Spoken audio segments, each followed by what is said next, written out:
इस वीडियो में करेंगे क्लास 10th के लिए जो कि सब्जेक्ट साइंस है। 1 से लेकर 22 तक ऑब्जेक्टिव को करेंगे क्लियर।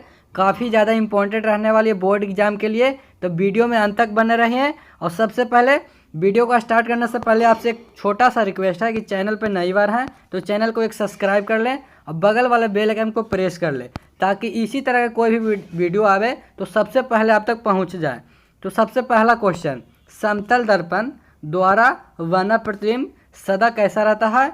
ए में वास्तविक है, बी में आभासी है और सीधा है, या फिर सी में वास्तविक और सीधा है, या फिर डी में आभासी और उल्टा है। समतल दर्पण में द्वारा बना प्रतिबिंब सदा कैसी रहती है? तो फर्स्ट का सही उत्तर हो जाएंगे ऑप्शन नंबर बी हो जाएंगे, आभासी और सीधा। आभासी और सीधा इसका राइट आंसर हो जाएंगे option number B. Question number second, प्रकाश की किरण गमन करती है। प्रकाश की जो किरण होती है वो गमन करती है सीधी रेखा में या फिर तिरछी रेखा में या फिर किसी भी दिशा में नहीं, या फिर इनमें से कोई नहीं। प्रकाश की जो किरणें होती है वो किस दिशा में गमन करती है? तो सेकंड का राइट आंसर हो जाएंगे ऑप्शन नंबर ए, सीधी रेखा में। सीधी रेखा में इसका राइट आंसर हो जाएंगे। वीडियो में अंत तक बने रहिए क्योंकि बोर्ड एग्जाम जितना भी क्वेश्चन कराया जा रहा है वो बोर्ड एग्जाम के लिए काफ़ी ज़्यादा इंपॉर्टेंट रहने वाली है। तो वीडियो में अंत तक बने रहिए और वीडियो को अभी तक लाइक नहीं किए तो लाइक कर दीजिए। क्वेश्चन नंबर थर्ड, गोलीय दर्पण की वक्रता त्रिज्या 40 सेंटीमीटर हो तो उसकी फोकस दूरी होगी। गोलीय दर्पण की वक्रता त्रिज्या 40 सेंटीमीटर हो तो उसकी फोकस दूरी होगी। ए में 40 सेंटीमीटर है, या फिर बी में 30 सेंटीमीटर, या फिर सी में 20 सेंटीमीटर, या फिर 10 सेंटीमीटर। क्या होगी इसका राइट आंसर? थर्ड का राइट आंसर हो जाएगा ऑप्शन नंबर सी, 20 सेंटीमीटर। गोलीय दर्पण की वक्रता त्रिज्या यदि 40 सेंटीमीटर हो तो उसकी आधी हो जाती है, यानी 40 का आधा 20। इसका right answer option number C हो जाएंगे। क्वेश्चन नंबर 4, मानव नेत्र में किस प्रकार की लेंस पाया जाता है? जो मानव नेत्र में लेंस पाया जाता है वो किस प्रकार के रहते हैं? उत्तल लेंस रहता है, या फिर अवतल, या फिर वलयाकार, या फिर इनमें से कोई नहीं। मानव नेत्र में लेंस को पूछा जा रहा है, तो 4 का राइट आंसर हो जाएंगे ऑप्शन नंबर ए हो जाएंगे, उत्तल दर्पण। मानव नेत्र में जो दर्पण रहता है वो उत्तल दर्पण रहता है। क्वेश्चन नंबर 5, दूरदृष्टि वाले आँखों में साफ देख सकता है। दूरदृष्टि वाले आँखों में साफ साफ देख सकता है, जिसका जो आँख में प्रॉब्लम रहता है दूरदृष्टि वाले लोग को, तो क्या होता है? ए में दूर की वस्तु दिखाई नहीं देना, या फिर निकट की वस्तुओं को, या फिर बड़ी वस्तुओं को, या फिर इनमें से कोई नहीं। 5 का राइट आंसर हो जाएंगे ऑप्शन नंबर ए, दूर की वस्तुओं को।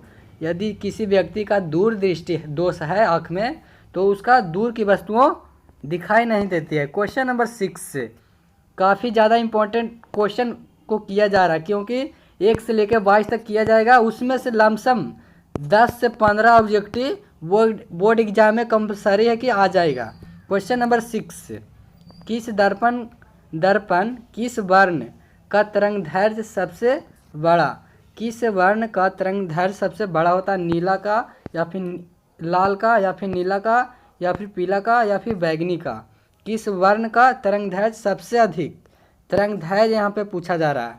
क्वेश्चन को पूरी तरीक़ा से पढ़ लीजिए, उसके बाद ऑप्शन में जाइए। तो 6 का राइट आंसर हो जाएंगे ऑप्शन नंबर ए, लाल का सबसे ज़्यादा तरंग दैर्ध्य होता है। लाल रंग का तरंग दैर्ध्य सबसे अधिक रहता है। क्वेश्चन नंबर 7, विद्युत धारा का सही मात्रक होता है। विद्युत धारा का सही मात्रक होता है वोल्ट होता है, या फिर कूलाम होता है, या फिर वाट होता है, या फिर एम्पियर होता है। काफ़ी इजी सवाल है, कौन बताएगा? इसका राइट आंसर हमें चाहिए कमेंट बॉक्स में। यदि नहीं आती है तो मैं कमेंट कर दूंगा। क्वेश्चन नंबर 8, विद्युत धारा उत्पन्न करने वाली युक्ति को कहते हैं। विद्युत धारा उत्पन्न करने वाली युक्ति को कहते हैं, यानी विद्युत जो धारा उत्पन्न होता है उस यंत्र को क्या कहा जाता है? जनित्र, या फिर गैल्वेनोमीटर, या फिर एमीटर, या फिर मीटर। 8 का राइट आंसर हो जाएंगे ऑप्शन नंबर ए हो जाएंगे, जनित्र। विद्युत जो उत्पन्न होता है उस मशीन को जनित्र कहते हैं। ऑप्शन नंबर ए इसका राइट आंसर। क्वेश्चन नंबर 9, विभवांतर मापने वाले यंत्र को कहा जाता है। विभवांतर मापने वाले यंत्र को कहा जाता है? अमीटर या फिर वोल्टमीटर या फिर गैल्वेनोमीटर या फिर इनमें से कोई नहीं। विभवांतर मापने वाले यंत्र को क्या कहा जाता है? 9 का राइट आंसर हो जाएगा ऑप्शन नंबर बी, वोल्टमीटर।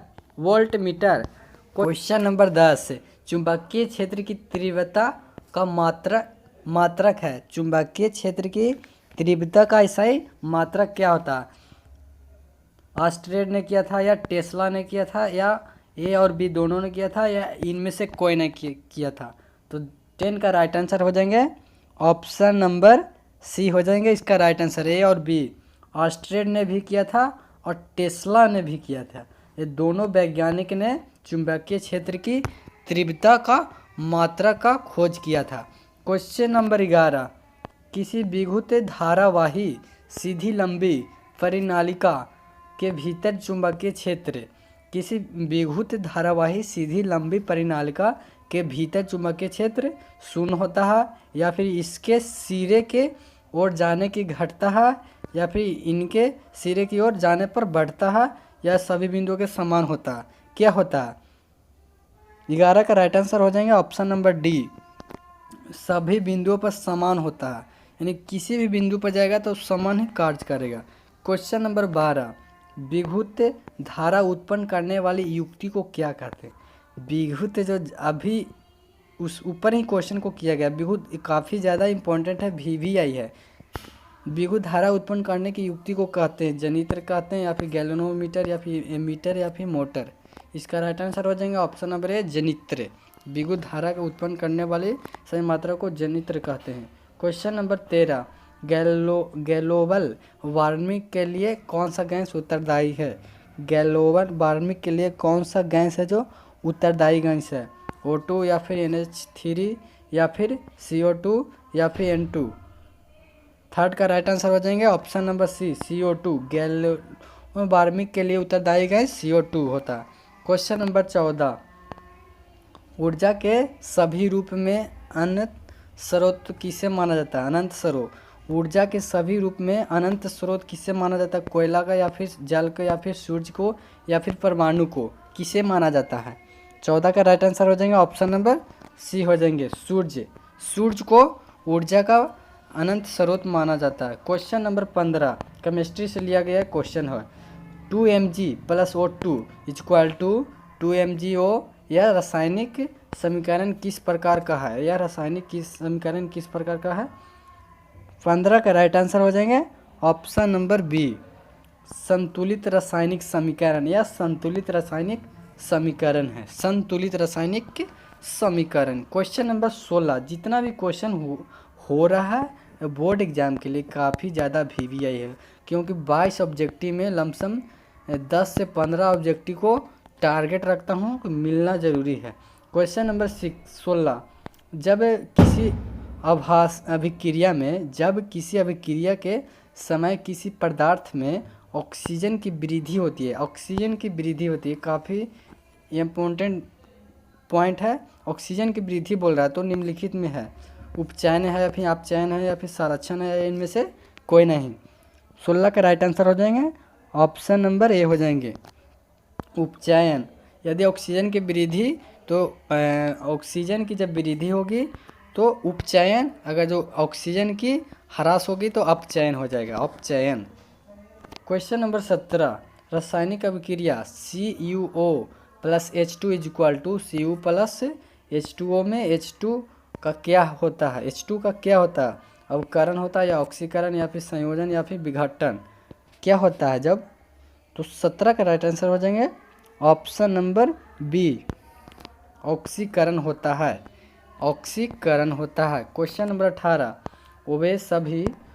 वे सभी पदार्थ भस्म कहे जाते हैं जो जल में घुलकर किस प्रकार की आयन देते हैं? किस प्रकार की आयन देते हैं वो भस्म कहे जाते हैं? हाइड्रा ऑक्साइड आयन या फिर H2 हाइड्रोजन आयन या फिर हाइड्रोनियम आयन या फिर इनमें से कोई नहीं। 18 का राइट आंसर हो जाएंगे ऑप्शन नंबर ए हो जाएंगे, hydroxyl ion OH।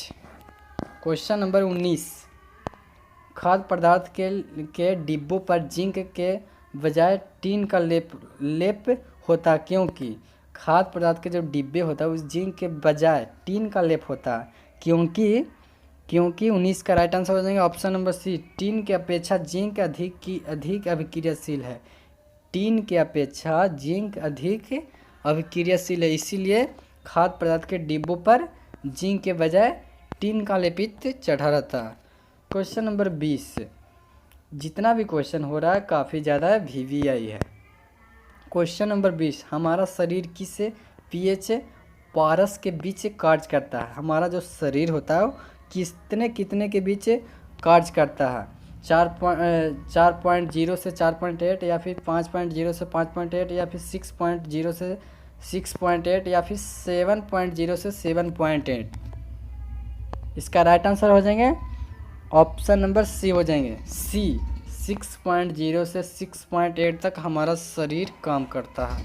Question number 21, कौन सा अधातु कमरे के ताप पर, एक काफ़ी बार बोर्ड एग्जाम में पूछा गया है, कौन सा अधातु कमरे के ताप पर तरल अवस्था में पाया जाता है?